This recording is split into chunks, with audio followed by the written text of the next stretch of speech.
വാൽപ്പാറ അപകടത്തിൽ മരണപ്പെട്ട 9 പേരുടെ മൃതദേഹം അമ്പലപ്പറമ്പ് സ്കൂളിൽ പൊതുദർശനത്തിന് വെച്ചു. പൊതുദർശനം ഇപ്പോൾ പൂർത്തിയായി. മൃതദേഹങ്ങൾ അവരവരുടെ വസതികളിലേക്ക് കൊണ്ടുപോയിരിക്കുകയാണ്. അല്പസമയത്തിനകം മതാചാരപ്രകാരം ഉള്ള സംസ്കാര ചടങ്ങുകൾ ആരംഭിക്കുകയും ചെയ്യും. അപകടത്തിൽ പരിക്കേറ്റ 4 പേർ ആണ് ഉള്ളത്. അതിൽ ഡ്രൈവറുടെ ആരോഗ്യനില ഉൾപ്പെടെ ഗുരുതരമായി തുടരുകയുമാണ്. ഇന്നലെ വൈകിട്ട് 5:20 ഈ സംഘം അപകടത്തിൽപ്പെട്ടത്. അവർ അതിരപ്പള്ളിയിൽ നിന്ന് കാഴ്ചകൾ കണ്ട് പിന്നീട് വാൽപ്പാറയിൽ എത്തുകയും അതിനുശേഷം പൊള്ളാച്ചിയിലേക്കുള്ള യാത്രയിലും ആയിരുന്നു. അവിടെ വെച്ചാണ് അപകടത്തിൽപ്പെട്ടത്.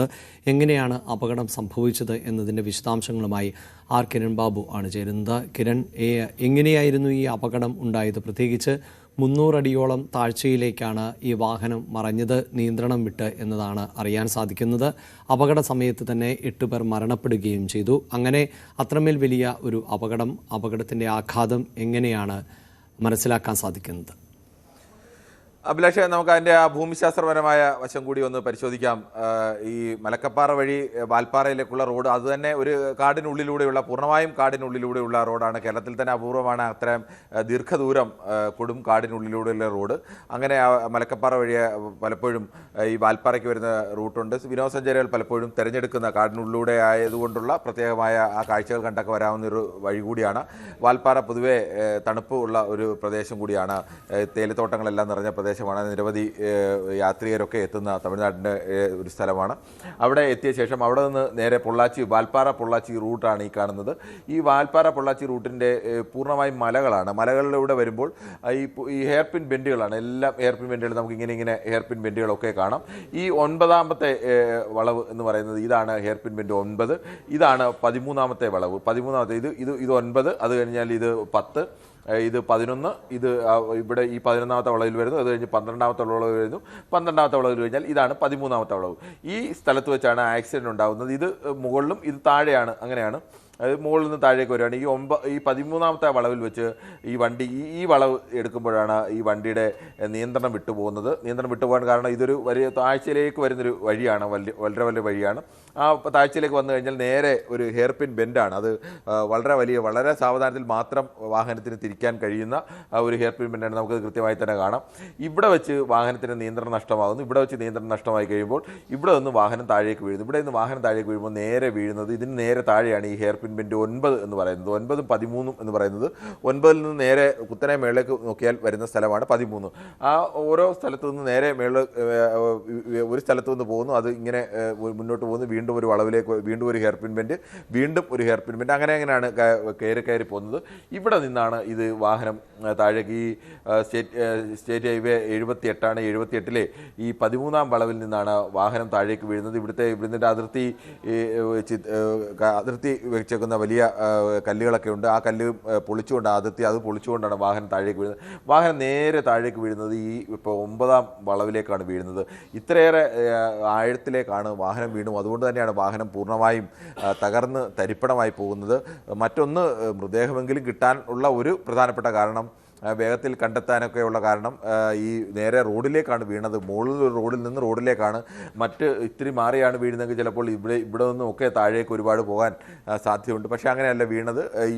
ഇവിടെ നിന്ന് ഈ റോഡിലേക്കാണ്. നമുക്ക് ആ സ്ഥലങ്ങൾ രണ്ടും ഇത്തിരി കൂടി വലിപ്പത്തിൽ നമുക്ക് ഗൂഗിൾ മാപ്പിൽ കുറേ കൂടി വലിപ്പത്തിൽ കാണാം. നമുക്ക് അതുകൂടി ഒന്ന് പരിശോധിക്കാം.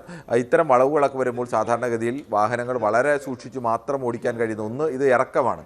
ഇത് കുത്തനെയുള്ള ഒരു ഇറക്കമാണ്. കുത്തനെയുള്ള ഇറക്കത്തിനിടയിലാണ് ഈ പറയുന്നത് പോലെ വലിയ ഹെയർപിൻ ബെൻഡുകൾ വരുന്നത്. ഹെയർപിൻ ബെൻഡ് എന്ന് വെച്ചാൽ നമുക്ക് ഈ ചിത്രത്തിൽ ഓരോ സ്ഥലത്ത് നോക്കിയാൽ കാണാം. ഇത് ഹെയർപിൻ ബെൻഡ് എന്നൊക്കെ പറഞ്ഞാൽ സാധാരണഗതിയിൽ ഒരു വി ഷേപ്പിലുള്ളതിന് വരെ ഹെയർപിൻ ബെൻഡ് എന്ന് പറയാറുണ്ട്. ഇത് അങ്ങനെയല്ല. കറക്റ്റ് ഹെയർപിൻ പോലെ തന്നെ ഇരിക്കുന്ന, ഒരു വ്യത്യാസവും ഇല്ലാത്ത തരത്തിലേക്കുള്ള അത്രത്തോളം യോജിച്ച ബെൻഡുകളാണ്. ഇത് കണ്ടോ, ഈ 10ാം വളവ് എന്നൊക്കെ പറഞ്ഞാൽ നേരെ പോയി നേരെ തന്നെ തിരിച്ചു വരികയാണ്. 11ാം വളവും അങ്ങനെ തന്നെയാണ്, നേരെ പോയി വരുന്നു. 12ാം വളവും അങ്ങനെ തന്നെയാണ്, നേരെ പോയി നേരെ തിരിച്ചു. 13ാം വളവും അങ്ങനെ തന്നെയാണ്. ഈ 13ാം വളവിൽ ഇവിടെ വെച്ചാണ്. എന്നാൽ താരതമ്യേന ഈ മറ്റ് വളവുകളൊക്കെ അതിന് മുന്നിലുള്ള 13, 14ാം വളവിനേക്കാളും ഒക്കെ കുറച്ചുകൂടി അത്ര വളവ് എന്നാൽ 13-ലില്ല എന്ന് വേണമെങ്കിൽ പറയാം. കാരണം ഈ 14ാം വളവും 15ാം വളവും 9ാം വളവും 10ാം വളവും എന്നൊക്കെ പറഞ്ഞാൽ അത് അതിഭീകരമായ രീതിയിലേക്ക് മുന്നോട്ട് പോകുന്ന വണ്ടി നേരെ തന്നെ തിരിച്ചു വരിക. അത്രത്തോളം വലിയ വളവുകളാണ്. ഇവിടെ നിന്നാണ് വാഹനം വീഴുന്നത്. ഇവിടെ നിന്ന് വാഹനം നമുക്ക് കുറച്ചുകൂടി വിശദമായി തന്നെ കണ്ടു കഴിഞ്ഞാൽ ഇവിടെ നിന്ന് വാഹനം വീണുതാണ്ട് ഈ ഹെയർ പിൻ ബെൻഡ് 9 ഇത്രയേറെ താഴ്ചയിലേക്കാണ്. നമ്മൾ ഇതിൻ്റെ 4 ചുറ്റുമുള്ള പ്രദേശങ്ങളൊക്കെ നോക്കിയാൽ അറിയാം, ഇത് പൂർണ്ണമായും കാടാണ്. കാട് മൂടിയ വന്യമൃഗങ്ങളൊക്കെ ഉള്ള ഒരു സ്ഥലം കൂടിയാണ്. പലപ്പോഴും മൃഗങ്ങളെയൊക്കെ നമുക്ക് മ്ലാവിനെയും ഒക്കെ നമുക്ക് ഈ യാത്രയിൽ കാണാൻ കഴിയുന്ന ഒരു സ്ഥലം കൂടിയാണ്. ഈ മലയുടെ ഒരു വലിയ ഉയരത്തിൽ നിൽക്കുന്നതുകൊണ്ട് ഇത് വിശാലമായ കിലോമീറ്ററുകൾ കണക്ക് അപ്പുറത്ത് ദൂര സ്ഥലങ്ങളൊക്കെ ഇത് കാണാൻ കഴിയും. ആളിയാർ ഡാം ഒക്കെ ഇതിൻ്റെ പല സ്ഥലത്ത് നിന്നാലും ആളിയാർ ഡാം ഒക്കെ നമുക്ക് കാണാൻ കഴിയുന്ന ഒന്നാണ്. ഈ സ്ഥലത്ത് നിന്നാണ്, അതായത് ഇവിടെയാണ് യഥാർത്ഥത്തിൽ ആക്സിഡൻറ്റ് ഉണ്ടാകുന്നത്. അല്പം കൂടി വലുതാക്കി നമുക്ക് കാണാം. അപ്പോൾ നമുക്ക് ആ ഒരു സ്ഥലത്തിന് റോഡിൻ്റെ ഒരു മാപ്പ് കൂടി വ്യക്തമാവും. അവിടെ നിന്ന് എങ്ങനെയാണ് ഇത് വീണ് ഈ സ്ഥലത്തേക്ക്, ഇത് കുറേ താഴ്ചയുള്ള സ്ഥലമാണ്. ഇത് ഉയരത്തിൽ നിന്നതാണ്. ഇങ്ങനെയാണ് ഇത് മലയുടെ മുകൾ ഭാഗമാണ്. ഈ മുകൾ ഭാഗത്തു നിന്ന് വന്ന് ഓരോ വളവുകളായി തിരിഞ്ഞ് കറങ്ങി വന്നിട്ടാണ് ഇത് പൊള്ളാച്ചിയിലെത്തുന്നത്. അത് പൂർണ്ണമായും ഇങ്ങനെ തന്നെ. ഇത് എയർ ഡിസ്റ്റൻസ് നോക്കിയാൽ നേരെ വളരെ ചെറിയൊരു ദൂരമാണ്, പക്ഷേ വലിയ കുത്തനെയുള്ള മലയായതുകൊണ്ട് തന്നെ അതാണ് ഈ യാത്രയുടെ ഒരു സൗന്ദര്യം എന്നൊക്കെ പറയുന്ന ആളുകൾ ഈ റൂട്ടൊക്കെ തിരഞ്ഞെടുക്കാനുള്ള പ്രധാനപ്പെട്ട ഒരു കാരണം അത് തന്നെയാണ്. ഈ റൂട്ടിൽ ഒരു സ്ഥലത്ത് നോക്കിക്കഴിഞ്ഞാൽ കിലോമീറ്ററുകൾ കണക്കിന് ദൂരെയുള്ള സ്ഥലങ്ങളൊക്കെ നമുക്ക് കാണാൻ കഴിയും. അതാണ് അതിൻ്റെ ഒരു പ്രധാനപ്പെട്ട പ്രത്യേകത. അതുകൊണ്ട് തന്നെയാണ് ആളുകൾ കൂടുതലായി ഈ യാത്രയ്ക്ക് വേണ്ടി ഈ സ്ഥലങ്ങളൊക്കെ തിരഞ്ഞെടുക്കുന്നത്. ഒന്ന്, ഈ വാൽപ്പാറ എന്ന് പറയുന്നത് ഒരു മനോഹരമായ സ്ഥലമാണ്. തേയിലത്തോട്ടങ്ങളും ഒക്കെ നിറഞ്ഞ ഒരു മനോഹരമായ തമിഴ് നാട്ടിലെ ഒരു ഗ്രാമമാണ്. ഈ മലക്കപ്പാറ വഴി വരുന്ന റൂട്ട് എന്ന് പറയുന്നത് വാൽപ്പാറയിലേക്ക് എത്തുന്ന റൂട്ട് തന്നെ. അത് പക്ഷേ ആ റൂട്ടിൻ്റെ ഒരു പ്രത്യേകത, ആ റൂട്ടിൽ കാടാണെങ്കിലും ഈ പറയുന്നത് പോലെ ഈ പൊള്ളാച്ചി വാൽപ്പാറ റൂട്ട് പോലെ ഹെയർ പിൻ ബെൻഡുകളോ അല്ലെങ്കിൽ അങ്ങനെ ആ തരത്തിലുള്ള വഴികളല്ല. ആ വഴികളൊക്കെ സാധാരണ വഴികളൊക്കെ ചേരുന്നതാണ്. ഇത് ആ സ്ഥലമാണ് ഇപ്പോൾ നമ്മൾ കണ്ടുകൊണ്ടിരിക്കുന്ന സ്ഥലമെന്ന് പറയുന്നത്. ഈ 13ാം വളവിനോട് ചേർന്നുള്ള സ്ഥലമാണ്. ഏകദേശം ഈ തരത്തിൽ തന്നെയാണ് ആ സ്ഥലം നിൽക്കുന്നത്. ഈ വലിയ കാടുകൾ, മലയുടെ താഴെ ഇങ്ങനെ ഒരു റോഡ് മാത്രമായി നിൽക്കുന്നു. ഈ റോഡ് കഴിഞ്ഞാൽ റോഡിൻ്റെ ഒരു ഭാഗത്ത് മലയാണെങ്കിൽ മറുഭാഗത്ത് ഇതിപ്പോൾ 9ാം വളവിൽ വന്ന് വീണ് കിടക്കുന്ന സ്ഥലമാണ് നമ്മളിപ്പോൾ കണ്ടത്.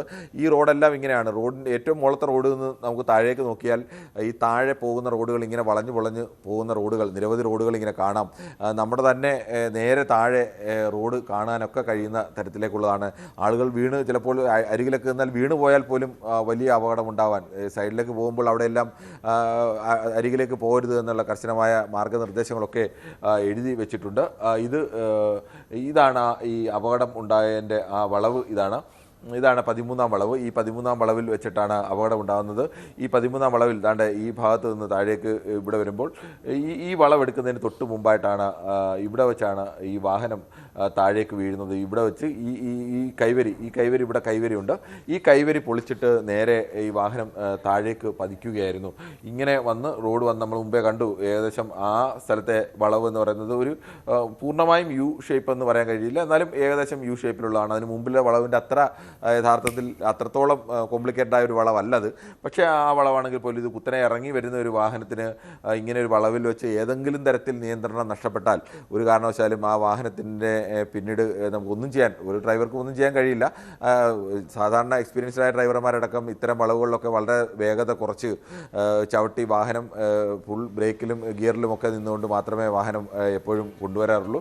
പക്ഷേ എന്തുകൊണ്ടോ അവിടെ വെച്ച് വാഹനത്തിൻ്റെ യന്ത്ര തകരാറാണോ ഇനി വേഗത കൂടിയത് കൊണ്ടാണ്, അതൊന്നും നമുക്ക് ഇപ്പോൾ തൽക്കാലം നമുക്ക് പറയാൻ കഴിയില്ല. അത് എന്തായാലും അങ്ങനെ സംഭവിച്ചു. ഒരു അപകടം ഉണ്ടായിരിക്കുന്നു. വാഹനത്തിൻ്റെ യന്ത്ര തകരാറ് ആയിരിക്കും എന്ന് പ്രതീക്ഷിക്കുന്നു. കാരണം ഒരു ഡ്രൈവറും ഒരു എക്സ്പീരിയൻസ്. തീർച്ചയായും വാൽപ്പാറ പൊള്ളാച്ചി എന്നത് ഏതാണ്ട് 64 കിലോമീറ്റർ ദൂരം ആണ് ഉള്ളത്. അവിടെ നേരത്തെ കിരൺ സൂചിപ്പിച്ചതുപോലെ തന്നെ വാൽപ്പാറയിൽ നിന്ന് കാഴ്ചകൾ കണ്ട, അതിരപ്പള്ളി വഴി വാൽപ്പാറയിലെത്തി കാഴ്ചകൾ കണ്ട ഈ സംഘം പിന്നീട് പൊള്ളാച്ചിയിലേക്ക് പോവുകയായിരുന്നു. വാൽപ്പാറയിൽ നിന്ന് പൊള്ളാച്ചിയിലേക്കുള്ള ദൂരം എന്നത് 64 കിലോമീറ്ററാണ്. ആ 64 കിലോമീറ്ററിൽ 23 കിലോമീറ്റർ സഞ്ചരിക്കേണ്ടത് ഈ ചുരത്തിലൂടെയാണ്. ഈ ചുരത്തിൽ ആണ് വിവിധ ഹെയർ പിൻ വളവുകൾ ഉള്ളത് എന്നതാണ് എടുത്തു പറയേണ്ടത്. അതായത് പൊള്ളാച്ചിയിൽ നിന്ന് 28 കിലോമീറ്റർ അകലെയായി ആളിയാർ എന്ന ചെക്ക് പോസ്റ്റ് ഉണ്ട്. അവിടെ നിന്ന് 5 കിലോമീറ്റർ അകലെ വെച്ചാണ് ഈ ചുരം റോഡ് തന്നെ ആരംഭിക്കുകയും ചെയ്യുന്നത്. ഇങ്ങനെയാണ് ഈ ചുരം റോഡ് ആരംഭിക്കുകയും പിന്നീട് ഓരോരോ ഹെയർ പിൻ വളവുകളിലൂടെ കടന്നു പോവുകയും ചെയ്യുന്നത്. 40 ഹെയർ പിൻ വളവുകൾ ആണ് ഉള്ളത് ഈ പാതയിൽ എന്നുള്ളതാണ്. അങ്ങനെയുള്ള ആ പാതയിൽ ആയിരുന്നു അപകടത്തിൽപ്പെട്ടത്. അങ്ങനെ 13ാം വളവിൽ വെച്ച് വൈകിട്ട് 5:20 ഈ 13ാം ഹെയർ പിൻ വളവ് ഈ വാഹനം തിരിയുന്നത്. അവിടെ വെച്ച് നിയന്ത്രണം വിട്ട് പിന്നീട് ആ വാഹനം 9ാമത്തെ വളവിലേക്ക്, ആ 13ാമത്തെ ഹെയർ പിൻ വളവും 9ാമത്തെ ഹെയർ പിൻ വളവും തമ്മിൽ ഉള്ള ദൂരം അല്ലെങ്കിൽ അതിൻ്റെ താഴ്ച എന്നത് ഏതാണ്ട് 300 അടിയാണ് എന്നതാണ് വിവരങ്ങൾ. അത്രയും വലിയ താഴ്ചയിലേക്കാണ് വീണത്. ആ ഒരു താഴ്ചയും അത്രയും വലിയ ചെങ്കുത്തായ, അതായത് ദൃക്സാക്ഷികൾ, പിന്നിൽ വന്ന വാഹനക്കാർ പറയുന്നത് പലതവണ തലകീഴായി മറിഞ്ഞാണ് ഈ വാഹനം 9ാമത്തെ വളവിലേക്ക് എത്തിയത് എന്നാണ് കിരൺ. അഭിലാഷ്, ഇതാണ് നമ്മൾ ഈ കാണുന്ന ഈ സ്ഥലം കണ്ടോ, ഇവിടെ നിന്നാണ് വാഹനം ഈ സ്ഥലത്ത് ആണെന്ന വാഹനം ഇവിടെ ഉണ്ടായിരുന്നതിന് തൊട്ട് മുമ്പ് ഉണ്ടായിരുന്ന ഒരു ഈ റോഡിലെ ഒരു കൈവരി, ആ കൈവരി ഇത് കോൺക്രീറ്റിൻ്റെ കൈവരിയാണ്. അതിന് മുകളിൽ ഈ ഇരുമ്പ് കൊണ്ടുണ്ടാക്കിയ കൈവരിയും ഒക്കെ വെച്ചിട്ടുണ്ട്. അതിൽ ഒരു കാരണവശാലും അപകടം ഉണ്ടാവരുത് എന്നുള്ളതുകൊണ്ടാണ്. നമുക്ക് ഇവിടെ നിന്ന് തന്നെ നോക്കിയാൽ കാണാം. ഇത് കണ്ടോ, ഈ സ്ഥലത്ത് നിന്നാണ് ഈ വാഹനം, ഇവിടെ വെച്ചാണ് വാഹനത്തിൻ്റെ നിയന്ത്രണം നഷ്ടപ്പെട്ടു പോകുന്നത്. ഇവിടെ നിന്ന് നേരെ വണ്ടി ഇടിച്ച് ദാണ്ട് ഈ സ്ഥലത്തേക്ക് ഇവിടേക്കാണ്. ഇത് കണ്ടോ, 9ാം വളവ്. ഈ 13ൽ നിന്ന് നേരെ 9ാം വളവിലേക്ക് നേരെ വീഴുകയായിരുന്നു. ഇതിനിടയിൽ ഇത് നേരെ ഇങ്ങനെ വഴി ഇങ്ങനെയല്ല, വഴി നേരെ മുന്നോട്ട് പോയി വീണ്ടും പുറകിലേക്ക് വന്ന് വീണ്ടും മുന്നോട്ട് പോയി വീണ്ടും പുറകിലേക്ക് വരുന്ന സ്ഥലമാണ്. ഇവിടേക്കാണ് വന്ന് വീണത്. ഇത്ര ഉയരത്തിൽ നിന്ന് വണ്ടി ഇതിനിടയിൽ കാട്ടിനിടയിലൂടെയുള്ള സ്ഥലത്ത്, ഇവിടെ തന്നെ നമുക്കറിയാം അവിടെ ഈ കാടാണ് എങ്കിൽ പോലും വൻമരങ്ങൾ കുറവുള്ള ഒരു സ്ഥലം കൂടിയാണ്. ചെങ്കുത്തായ സ്ഥലമാണെങ്കിൽ അവിടെ വൻമരങ്ങൾ സ്വാഭാവികമായും അവിടെ ഉണ്ടാവില്ല. അങ്ങനെ ഈ സ്ഥലത്ത് നിന്നാണ് വാഹനം ഈ 100-300 അടി എങ്കിലും താഴ്ചയുള്ള ഈ 9ാം വളവിലേക്ക് വന്ന് വീഴുന്നത്. ഇവിടെ വന്ന് വീണാൽ സ്വാഭാവികമായിട്ട് നമുക്കറിയാം, ഒരു വാഹനം വീണാലോ അല്ലെങ്കിൽ ആൾ വീണാലോ ഒന്നും പിന്നീട് ഇപ്പോൾ നമ്മൾ കണ്ട അവസ്ഥയിൽ വാഹനം തന്നെ പൂർണ്ണമായും തകർന്ന് തരിപ്പണമായി പോകുന്ന അവസ്ഥയിലെത്തി. ഇത്രയേറെ വലിയ ചെങ്കുത്തായ ഒരു സ്ഥലത്ത് കൂടി വാഹനം പലതവണ, എത്ര തവണയാണെന്ന് പോലും നമുക്ക് ഊഹിക്കാൻ കഴിയില്ല, അത്രയും തവണയെങ്കിലും ഈ വാഹനം പല തലകുത്തി മറിഞ്ഞിട്ടുണ്ടാവണം. അങ്ങനെ പലതവണ തലകുത്തി മറിഞ്ഞാവണം. അതൊക്കെ ഇനി ശാസ്ത്രീയമായ പഠനത്തിലൂടെ കണ്ടെത്താൻ കഴിയും, എത്ര തവണ തലകുത്തി മറിഞ്ഞിട്ടുണ്ട്, എങ്ങനെയായിരുന്നു എന്നൊക്കെ. എന്തായാലും ഇങ്ങനെ ഇവിടെ നിന്ന് നേരെ വീണ് ഈ 9ാം വളവിലേക്ക്, 9ാം വളവിൽ ഈ റോഡിൽ വന്ന് വീണു എന്നുകൊണ്ടാണ്.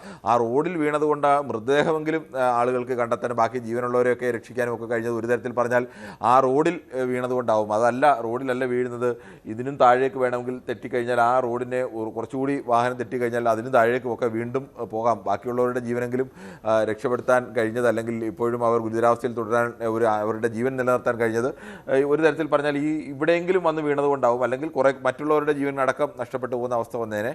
അങ്ങനെ നേരെ കുത്തനെ ഒരു മുകളിൽ നിന്ന് ഒരു വണ്ടി എടുത്ത് നേരെ താഴേക്ക് ഇടുക എന്ന് പറയുന്നത് പോലെ ആവും. ആ താഴേക്ക് ഇടുന്ന സ്ഥലത്തേക്ക് വരുന്ന പല സ്ഥലത്ത് തട്ടി ആ തട്ടുന്ന സ്ഥലങ്ങളിലൊക്കെ വണ്ടി കറങ്ങിയോ തിരിഞ്ഞോ ഒക്കെ സ്വാഭാവികമായും വണ്ടിക്കകത്ത് ഇരുന്ന ആളുകളൊക്കെ വണ്ടി തട്ടി ഒരു മുകളിൽ നിന്നൊരു കല്ല് താഴോട്ടിട്ടാൽ എങ്ങനെ ഉരുണ്ടു പോകും, ആ മട്ടിൽ തന്നെ ആവും ആ വാഹനവും താഴോട്ട് പോയിട്ടുണ്ടാവുക.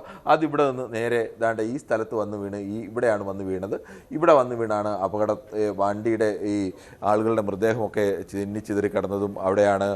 വാഹനത്തിൻ്റെ പാർട്സൊക്കെ ചിന്നിച്ചിതറി കിടന്നത്. വാഹനം എന്നൊന്നും പറയാനില്ല, അതിൻ്റെ പാർട്സുകളൊക്കെ പല ഭാഗങ്ങളായി പോയി. കുറേ ഭാഗങ്ങളൊക്കെ ഈ പറഞ്ഞ ഈ മലയുടെ പല ഭാഗത്തും തങ്ങി നിൽപ്പുണ്ട്. വാഹനത്തിൻ്റെ പല ഭാഗങ്ങളും പ്രധാനപ്പെട്ട ഭാഗങ്ങളൊക്കെയാണ് വന്ന് വാഹനം തന്നെ പലതായി മാറിയൊക്കെയാണ് ഈ സ്ഥലത്തേക്ക് വന്ന് വീണത്. ഇങ്ങനെയാണ് യഥാർത്ഥത്തിൽ അവിടെ അപകടമുണ്ടായത്. ഇത്രത്തോളം ഒരു അപകടം പിടിച്ച റൂട്ട് കൂടിയാണിത്. പക്ഷേ സാധാരണഗതിയിൽ അപകടം പിടിച്ച റൂട്ടാണെങ്കിലും നിരവധി ആളുകൾ നിരന്തരം സഞ്ചരിക്കുകയും അവിടെ ആളുകളൊക്കെ പോവുകയും വിനോദസഞ്ചാരികൾ, പ്രത്യേകിച്ച് വിനോദസഞ്ചാരികൾ ധാരാളമായൊക്കെ പോകുന്ന ഒരു റൂട്ട് കൂടിയാണ് ഈ പൊള്ളാച്ചി വാൽപ്പാറ റൂട്ട് എന്ന് പറയുന്നത്. ഈ റൂട്ടിൻ്റെ മനോഹാരിത ഇതാണ്. അപ്പോൾ ഇവിടെ നോക്കിക്കഴിഞ്ഞാൽ ഈ ആളിയാർ ഡാം, അതിങ്ങനെ അതിവിശാലമായ രീതിയിലേക്ക് ഒരു ഡാം കാണാം. ഇത് എത്രയോ കിലോമീറ്ററുകൾ അകലെയാണ് എന്ന് ആലോചിക്കണം. 10, 15, 20 ഒക്കെ കിലോമീറ്ററുകൾ അകലെയുള്ള സ്ഥലമൊക്കെ ചില ഈ ദൂരെ കാണുന്ന സ്ഥലങ്ങൾ ചിലപ്പോൾ 10, 40 കിലോമീറ്ററൊക്കെ അകലെയായിരിക്കും. അത്രയും ദൂരെയുള്ള സ്ഥലങ്ങളൊക്കെ വളരെ മനോഹരമായി കാണാൻ കഴിയും. അങ്ങനെ ഉള്ള ചെങ്കുത്തായ ഒരു കയറ്റമാണ്. ഇവിടെ നിന്ന് നേരെ വാഹനം വീണ് ഇവിടെ ഈ വലിയ അപകടം ഉണ്ടായത്. യെസ്, എങ്ങനെയായിരുന്നു ഈ വാൽപ്പാറയിലെ അപകടം സംഭവിച്ചത് എന്നതിൻ്റെ വിശദാംശങ്ങളാണ് കിരൺ നൽകിയത്. കൂടുതൽ വാർത്തകൾക്ക് news 18 Keralam YouTube channel subscribe ചെയ്യുക.